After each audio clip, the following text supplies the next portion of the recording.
১৯৫৯ সালের এক হাড় কাঁপানো রাতে উরাল পর্বতমালার বরফে ৯ জন অভিজ্ঞ পর্বতারোহী নিখোঁজ হয়ে যান।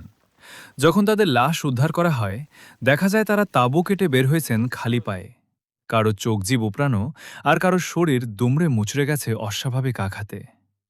তারা কি কোনো তুষারধসের শিকার হয়েছিল, নাকি উরাল পর্বতের বরফে লুকিয়েছিল অন্য কোনো অজানা আতঙ্ক? ভাবুন তো, আপনি বরফে ঢাকা পাহাড়ে ক্যাম্প করেছেন। বাইরে তাপমাত্রা -৩০ ডিগ্রি, চারদিকে নিস্তব্ধ অন্ধকার, আর আপনার একমাত্র নিরাপদ আশ্রয় একটি উষ্ণ তাঁবু।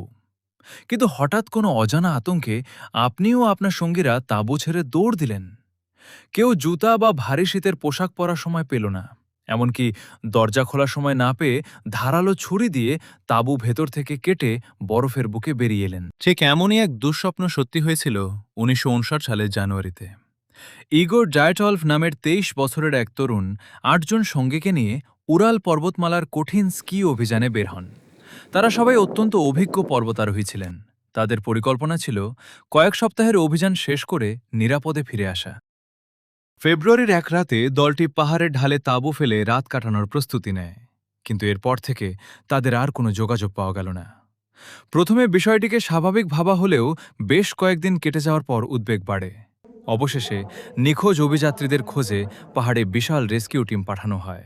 রেস্কিউ টিম পাহাড়ের ঢালে গিয়ে তাদের তাঁবুটি খুঁজে পায়, কিন্তু সেখানে কোনো মানুষ ছিল না। তাঁবুর ভেতরে জুতা, শীতের পোশাক, খাবার ও ব্যবহারের জিনিসপত্র অক্ষত ছিল। তবে তাঁবুটি ভেতর থেকে ধারালো কিছু দিয়ে কেটে বের হওয়ার স্পষ্ট চিহ্ন ছিল। মনে হচ্ছিল তারা অতি জরুরি কোনো বিপদ থেকে বাঁচতে তাঁবু চিরে বের হয়ে গিয়েছিলেন। তাঁবুর বাইরে বরফের ওপর খালি ও মোজা পরা পায়ের ছাপ দেখা যায়, যা নিচের জঙ্গলের দিকে চলে গেছে। পাহাড়ের নিচে একটি গাছের কাছাকাছি প্রথম কয়েকটি মরদেহ পাওয়া যায়। মাইনাস তাপমাত্রায় গায়ে পর্যাপ্ত পোশাক ও জুতা না থাকায় তারা প্রচণ্ড ঠান্ডায় জমে মারা গিয়েছিলেন। কিছুদিন পর একটি খাদের ভেতর থেকে বাকিদের লাশ উদ্ধার করা হয়, যা পুরো ঘটনাকে ভয়াবহ রূপ দেয়। কারো কারো শরীর দুমড়ে মুচড়ে গিয়েছিল, মাথার খুলি চুরমার ছিল, কারো আবার চোখ ও জিভ উধাও ছিল। অথচ অদ্ভুত ব্যাপার হলো, তাদের চামড়ায় বাইরের কোনো ক্ষতের চিহ্ন ছিল না।